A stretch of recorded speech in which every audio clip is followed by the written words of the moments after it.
नमस्कार, आप देख रहे हैं गया तक न्यूज़। मैं हूं अरविंद कुमार सिंह। आज हम एक ऐसे युवक की कहानी लेकर आए हैं जो विपरीत परिस्थिति में रहकर भी हौसले की पंख से आसमान को छू लिया है। कहानी है फतेहपुर नगर पंचायत के वार्ड नंबर 7 के रहने वाले स्वर्गीय कपिल देव सिंह के पौत्र एवं स्वर्गीय नरेंद्र कुमार के पुत्र दिवाकर आनंद की। 17 साल की आयु में नीट की पहली ही परीक्षा में सफलता प्राप्त की है। हम जानेंगे दिवाकर ने किस तरह की तैयारी की, दिवाकर के घर का माहौल कैसा रहा, उनके पिता एवं बाबा के गुजरने के बाद उनके चाचा ने क्या क्या मदद किया और क्या मार्गदर्शन किया, जिसके कारण आज एमबीबीएस की पहली सीढ़ी को इन्होंने पाया है। दिवाकर आनंद, हमारे चैनल में आपका स्वागत है। हम जानना चाहेंगे कि आपने नीट की परीक्षा किस मेहनत और लगन के साथ पास की है, यह आपका कैमा प्रयास था एवं इसमें आपके परिवार का क्या क्या रोल था? मेरे घर पे सभी पापा दादाजी सभी कोई डॉक्टर हैं, अंकल वगैरह सब, मम्मी सब डॉक्टर हैं बीएचएमएस के। लेकिन सबका कहना था कि घर पे अगर कोई हमारे यहाँ एमबीबीएस होता तो हमारे ख़ानदान का नाम अच्छा होता। तो इसी को लेकर मेरे अंदर एक मोटिवेशन आया और फिर मेरे अंकल ने मुझे कोटा जाने के लिए अफोर्ड किया और उन्होंने मुझे कोटा भेजा। फिर वहाँ जाकर मैंने तैयारी की और ये मेरा पहला अटेम्प्ट था। मैंने 548 मार्क्स सिक्योर किए हैं and overall rank 12,980 all India ranking है, जिस पे कि आराम से गवर्नमेंट मेडिकल कॉलेज एमबीबीएस के लिए मिल जाती है। अच्छा दिवाकर आनंद, आप बताएंगे कि तैयारी आपने क्या क्या की थी? मतलब प्रारंभिक शिक्षा आपकी कहाँ हुई, उसके बाद आपने नीट की तैयारी के लिए कहाँ एडमिशन लिया और कितने देर आप स्टडी करते थे? मैंने अपना 10th यहाँ अपने हाई स्कूल कुंभी नवादा ज़िले से किया है और उसके बाद 10th करने के बाद मैं कोटा चला गया। वहाँ पे 11th 12th मैंने एलन से किया और वहाँ पे रेगुलर डेली 8 to 10 आवर्स की स्टडी करनी पड़ती है। संडे को थोड़ा सा और ज़्यादा करना कभी कम भी हो जाती है और रेगुलर टेस्ट होते थे वहाँ, उसके कारण फिर धीरे धीरे इम्प्रूवमेंट आती है और लास्ट में जाकर रिज़ल्ट आता है। अच्छा, आपका अल्प आयु में ही जब आप 1 साल के, जो मेरे पास जानकारी है, 1 साल की जब आपकी आयु थी तब पिताजी गुजर गए। जब आपकी आयु 4 या 5 साल हुई थी बाबा गुजर गए।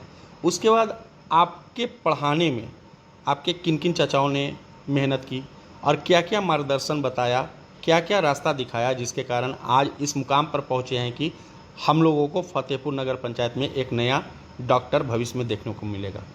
मेरे यहाँ सभी अंकल पापा सब भी लोग सपोर्टिव हैं। पापा के जाने के बाद अंकल लोग ने सपोर्ट किया है, बड़े पापा मंझले पापा और अंकल जो मुझे पढ़ा रहे हैं वो लोग ने सपोर्ट किया। बोलते थे कि बाहर जाना तो अच्छे से रहना, वहाँ पे जाना तो कंपटीशन का माहौल रहेगा, थोड़ा सा लगेगा लेकिन उसको झेलना है, तुम्हें करना है।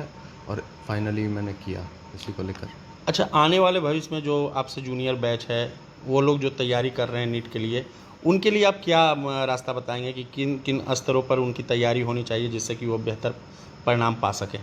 जैसा कि अब इस बार का पेपर आया है तो अब तो स्ट्रॉन्ग होना पड़ेगा, अब आप लोगों को डिस्ट्रैक्शन से दूर होना पड़ेगा और बेसिक्स स्ट्रॉन्ग होने चाहिए और कंसेप्ट क्लियर होने चाहिए। स्टडी का टाइम 2 घंटा, 4 घंटा, 6 घंटा? मिनिमम अगर कोचिंग जा रहे हो तो कम से कम घर पे 6 से 8 घंटे की स्टडी होनी चाहिए और बाकी ऐसे 14 से 15 घंटे तो पढ़ाई होनी चाहिए। सोशल मीडिया से दूरी? सोशल मीडिया मैं तो नहीं चलाता था, ऐसे अब तो जैसा पेपर आ रहा है अब तो मैनेज भी नहीं हो पाएगा अगर सोशल मीडिया का यूज़ कर रहे हो, टाइम वेस्ट ही होगा फालतू का, इसलिए अब तो छोड़ना ही पड़ेगा सोशल मीडिया, जैसा कि अब पेपर आ रहा है आजकल। भविष्य के लेकर आपका क्या आशा है? एमबीबीएस की उससे ऊपर भी आपको मेडिकल लाइन में जाने की इच्छा है? अभी तो कॉलेज जाना है, 5 साल एमबीबीएस का कोर्स है, 5 साढ़े 5 साल, उसके बाद फिर नीट पीजी देना है, उसके बाद सुपर स्पेशलिस्ट जाना है, फिर रेडियोलॉजिस्ट वगैरह कार्डियोलॉजिस्ट वगैरह तक जाना है। धन्यवाद।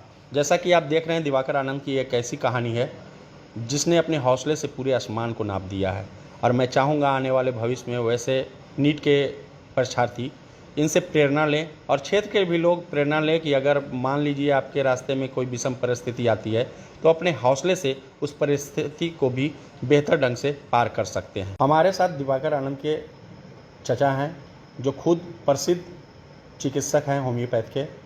इनकी भी प्रसिद्धि गया ज़िले में बहुत ज़्यादा है। ये कई देशों का भ्रमण कर चुके हैं, होम्योपैथ को लेकर अपना ज्ञान भी बांटते रहते हैं। हम जानना चाहेंगे कि दिवाकर आनंद को लेकर उनके मन में क्या आशा थी और उनकी आशाओं पर दिवाकर आनंद कितने खरे उतरे हैं।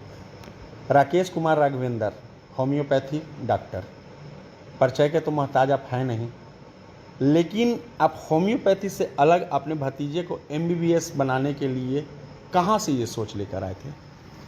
हम लोग अपने डे टू डे लाइफ में और क्लिनिक में हमेशा देखते हैं कि कोई भी पैथी कंप्लीट नहीं है। हर एक पैथी को ये मतलब उसके पास पॉसिबिलिटी ही नहीं है कि वो सारे बीमारी को क्योर कर सके। तो हर एक पैथी का हमेशा ज़रूरत रहता है। अब इसकी मर्ज़ी के अनुसार हम लोग देखें कि इसका जो मर्ज़ी है वो चीज़ किया जाए। तो इसी चलते ये जब जो बोला हम लोग का कोशिश हुआ कि उसको पूर्ण किया जाए। तो शुरू से लगा था दिवाकर आनंद में वो प्रतिभा थी कि ये नीट की परीक्षा पास कर लेंगे और एमबीबीएस का जो सपना आप लोगों ने देखा था कि हमारे परिवार में एक एमबीबीएस डॉक्टर भी हों, वो दिवाकर आनंद के माध्यम से पूरा किया जा सकता है? हम लोग शुरू से तो यही देख रहे थे कि इसमें बहुत ज़्यादा प्रतिभा थी, लेकिन कभी कभी हम लोग को डर लगता था कि इसका अगर जो कुछ नहीं होगा तो कहीं ये डिमोरलाइज नहीं हो जाए। इसलिए जब भी जो भी बोला हम लोग कोशिश किए उसको पूर्ण किया जाए। एक मिसाल हैं आप, किसी के बाप और बाबा चले जाएं तो शायद ही कोई बहुत गिने चुने लोगों में 100, 200, 500 परिवार होंगे जिनके चाचा अपने भतीजे के लिए हौसला बढ़ाने का काम करते हैं। आपने हौसला भी बढ़ाया, आर्थिक रूप से संपन्न भी किया और एक संस्कार भी दिया कि परिवार को एक सूत्र में रख के चलना चाहिए, जिसके कारण विषम परिस्थिति को भी आसानी से दूर किया जा सकता है। ये माइंडसेट कहाँ आपके पिताजी से मिला था? वो भी प्रसिद्ध होम्योपैथिक डॉक्टर थे। आपके बड़े भाई बहुत बड़े कलाकार भी हैं और हिसुआ में बेहतर चिकित्सा के जगत में, होम्योपैथ की चिकित्सा के जगत में बेहतर मुकाम हासिल किए हैं। आपके मंझले भाई पुष्कर कृष्ण भी कोडरमा और गया में अपना क्लिनिक चलाते हैं। तो एक स्वस्थ माहौल आपके यहाँ था चिकित्सा पद्धति का और एक संस्कार भी आपके अंदर दिख रहा है, जिसके कारण आज ये भतीजा वो मुकाम हासिल किया है। हम लोगों के घर में आज तक ये डिफ्रेंशिएट आप नहीं कर पाएंगे कि कौन क्या है, किसका क्या रिलेशन है। आज तक ये लड़का हमको चाचा बोला ही नहीं है, ये तो बचपन से हमको डैडी जी बोल रहा है, तो हम इसको कैसे भतीजा माने? नहीं, भतीजा और बेटा में फ़र्क नहीं होता, ये आपकी माइंडसेट है ना। आज कल युग में आप बहुत सारा देखते हैं कि नहीं भाई हम अलग हुए, घर परिवार से थोड़ा सा नाता दूर होता है, लेकिन इस परिवार को मैं भी बहुत अच्छी तरह से जानता हूँ। इस परिवार में एक संस्कार नज़र आता है और मैं चाहूँगा कि आपके परिवार से लोग प्रेरणा लेके आज भी सैनिक परिवार की ओर बढ़ावा दें, जिससे कि किसी के सामने अगर कोई संकट आए उसको मिल बांट कर दूर किया जा सकता अगर है। अगर जो आपको डेवलप होना है, आपका फैमिली को ठीक रखना है, तो कभी भी स्मॉल फैमिली की ओर मत जाइए। हमेशा जॉइंट फैमिली को सपोर्ट करिए, ताकि भविष्य में कुछ भी विषम परिस्थिति आने के बाद भी परिवार एकजुट रह सके। धन्यवाद राकेश जी। जैसा कि आप देख रहे हैं हमारे साथ होम्योपैथ के फतेहपुर के प्रसिद्ध चिकित्सक राकेश उर्फ राघवेंद्र हैं। इन्होंने भी ख्याति बहुत पाई है और मैं चाहूँगा चचा भतीजा दोनों को कि भविष्य में ये और बेहतर काम करे, जिससे कि हमारे क्षेत्र का नाम रोशन हो।